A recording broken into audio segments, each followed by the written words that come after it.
Bismillahirrahmanirrahim. Assalamu alaikum wa rahmatullahi wa barakatuh. Welcome to Iqra Hufaz Boys College online classes phase 2 lecture number 1. Student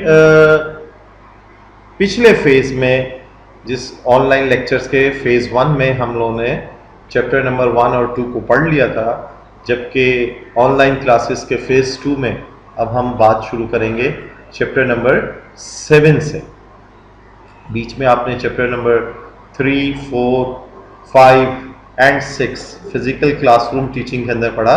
chapter number 7 को इब्तिदा से ही हम conditional control structure को online classes के phase 2 में पढ़ने जा रहे हैं। ध्यान से सुनिएगा और इंशाल्लाह ताला आप ही की बुक के तमाम मटेरियल को डिस्कस किया जाएगा, एग्जाम्पल्स को डिस्कस किया जाएगा। तो बुक भी अपने सामने रखिए एज पर प्रीवियस रूटीन, और फिर कोई बात आपको अगर प्रॉब्लम करे आप क्वेश्चन कर सकते हैं व्हाट्सएप ग्रुप के ज़रिए और व्हाट्सएप इंडिविजुअल मैसेज के ज़रिए भी रब्ता कर सकते हैं। स्टूडेंट्स, बिफोर स्ट्रक्चर प्रोग्रामिंग, इसके अंदर स्ट्रक्चर प्रोग्रामिंग का जिक्र किया गया है। तो स्ट्रक्चर प्रोग्रामिंग इंट्रोड्यूस होने से पहले होता क्या था, in early days of programming programmers जो है लॉन्गर एंड लॉन्गर कोड लिखा करते थे, ठीक है, और फॉर सोफिस्टिकेटेड सॉफ्टवेयर, ऐसे सॉफ्टवेयर बनाना जिसमें सोफिस्टिकेशन हो, ईज टू यूज हो, वो स्मार्ट किस्म के सॉफ्टवेयर्स हों, तो उनको लॉन्गर कोड्स लिखने पड़ते थे। कोड से मुराद क्या है, नंबर ऑफ स्टेटमेंट्स उसमें ज़्यादा होती थी, क्योंकि आप जानते हैं एक प्रोग्राम जो है, एक सॉफ्टवेयर जो है, set of step by step statements को कहा जाता है। तो इससे पहले कि स्ट्रक्चर प्रोग्रामिंग इंट्रोड्यूस हुई, उन्होंने लॉन्गर एंड लॉन्गर कोड लिखा और they quickly ran into difficulties. फिर वो इसकी वजह से डिफिकल्टीज का शिकार हुए। Their program consist of long list of instruction one after the another, और it will become very hard. ठीक है, अगर आप बहुत ज्यादा लाइंस ऑफ कोड को यूज कर रहे हो, ऐसी सूरत में बहुत डिफिकल्ट हो जाता है उस कोड को हैंडल करना। उसमें कोई प्रॉब्लम आ जाए, उसको आइडेंटिफाई करना, उसको रिजॉल्व करना, ये बहुत मुश्किल हो जाता है। तो as a result the logic of the program was difficult to follow and making modification at a later time was extremely difficult. In the mid 1960s के मिड में कहीं जाके आइडिया ऑफ स्ट्रक्चर प्रोग्रामिंग आया to solve these problems and it is now standard for programming। अब इसको standard समझा जा रहा होता है। तो स्टूडेंट्स, स्ट्रक्चर प्रोग्रामिंग की अगर हम डेफिनेशन की बात करें तो structure programming is a standardised approach that creates a program as a series of interrelated सब प्रोग्राम। आपका पूरा प्रोग्राम, आपकी तमाम सेट ऑफ इंस्ट्रक्शंस को छोटे छोटे सब प्रोग्राम्स में, छोटे छोटे मॉड्यूल्स में ब्रेक कर दिया गया। आप ब्रेक कर सकते हो इसमें, और या फंक्शंस में छोटे छोटे, हर काम का अलग अलग फंक्शन, इनपुट लेने के फंक्शंस हो सकते हैं, प्रोसेस करने के अलग फंक्शंस हो सकते हैं, आउटपुट डिस्प्ले करने के अलग फंक्शंस हो सकते हैं। तो आपने छोटे छोटे उनको मॉड्यूल्स या सब प्रोग्राम के लिए फंक्शंस में स्प्लिट कर दिया। It also makes program easier to write. इससे क्या हुआ, छोटे छोटे मॉड्यूल्स, एक पूरी टीम काम कर रही है, उसको मुख्तलिफ मॉड्यूल्स पे काम करने के हवाले से डिस्ट्रीब्यूट कर दिया गया। तो it also makes program easier to write, check, read and modify. ये सब काम फिर आसान हो गए स्ट्रक्चर प्रोग्रामिंग के अंदर। Here we will examine the basic concept of structure in C language को हम डिस्कस करने जा रहे हैं। तो स्ट्रक्चर्स के अंदर कंट्रोल स्ट्रक्चर्स यानी कि क्या मायने रखते हैं। तो इन अ प्रोग्राम, किसी भी प्रोग्राम के हवाले से अगर हम बात करें, control structures control the flow of execution in a program और फंक्शन। आपके प्रोग्राम में मुख्तलिफ मॉड्यूल्स जो हैं, मुख्तलिफ ब्लॉक ऑफ कोड जो है या फंक्शंस एग्जीक्यूट, उनका फ्लो ऑफ एग्जीक्यूशन कैसे चल रहा है। Structure programming uses a limited number of control structure to minimize the complexity of program and thus cut down on errors. Minimum number of control structures है, ऐसा नहीं है कि कोई इनफाइनाइट कंट्रोल स्ट्रक्चर्स एग्जिस्ट करते हो। Minimum number of control structures use होते हैं और इसी तरीके से आपके पास फिर एरर्स के अराइज होने के चांसेस भी कम हो जाते हैं, कॉम्प्लेक्सिटी मिनिमाइज रहती है।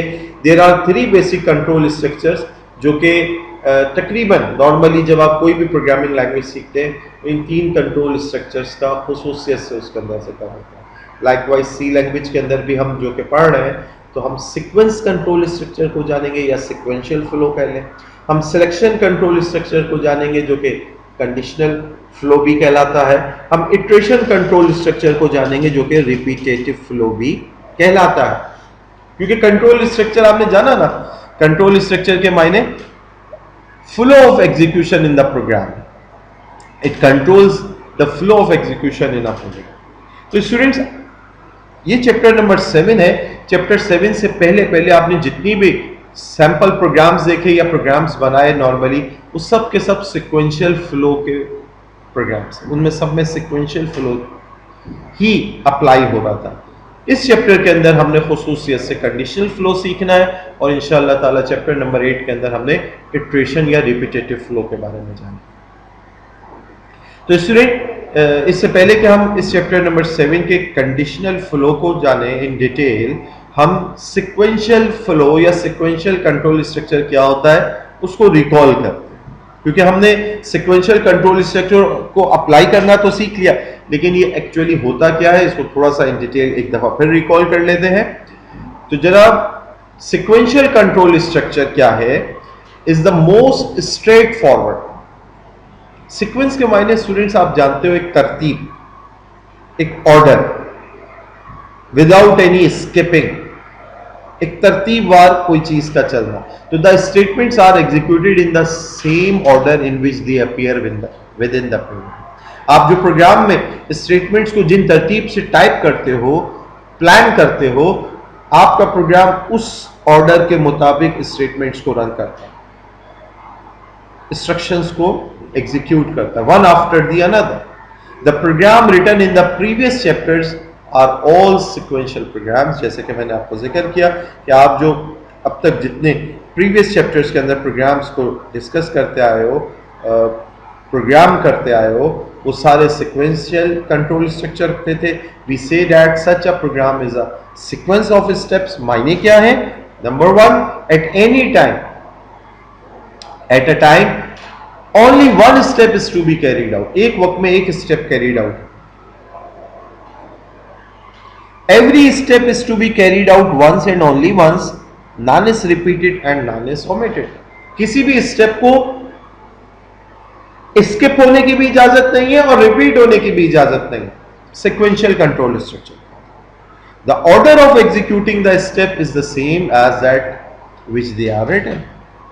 जिस तरतीब से आपने उन इंस्ट्रक्शंस को, उन स्टेटमेंट्स को राइट किया है प्रोग्राम के अंदर, उन्हीं स्टेप्स को फॉलो करते हुए आपका प्रोग्राम चलेगा, वही तरतीब रहेगी, वो इरेगुलर नहीं होगी, एक रेगुलर तरतीबवार सीक्वेंस में ही होगी।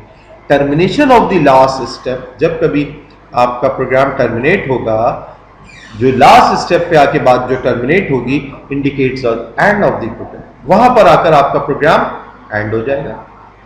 अब जो फिगर मैं आपके सामने रखने लगा हूं, the figure 7.1 shows the journal format of a sequence control structure। एक फ्लो चार्ट की मदद से मैं आपको समझा रहा हूं कि गोया आपका कोई भी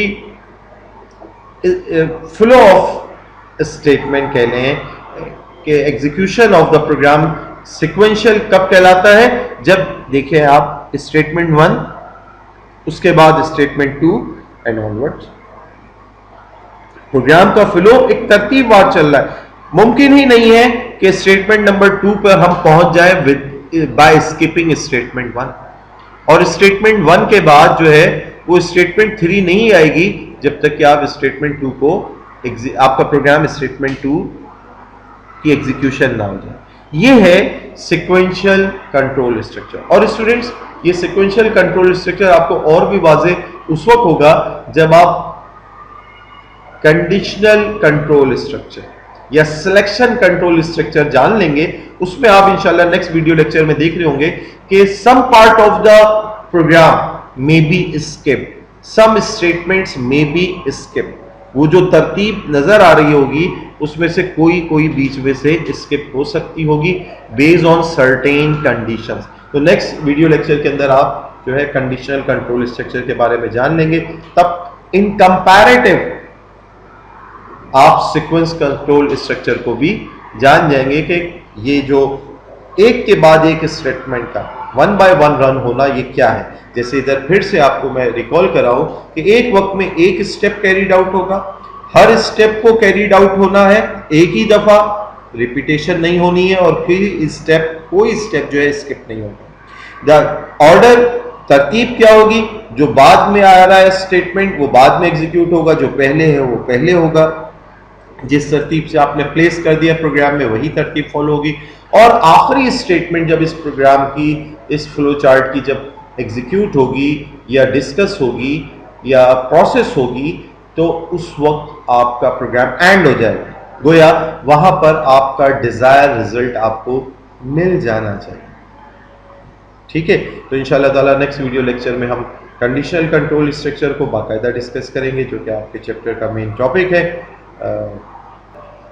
जज़ाकल्लाहु खैर, सी यू नेक्स्ट टाइम इंशाअल्लाह। अस्सलामु अलैकुम व रहमतुल्लाहि व बरकातुहू।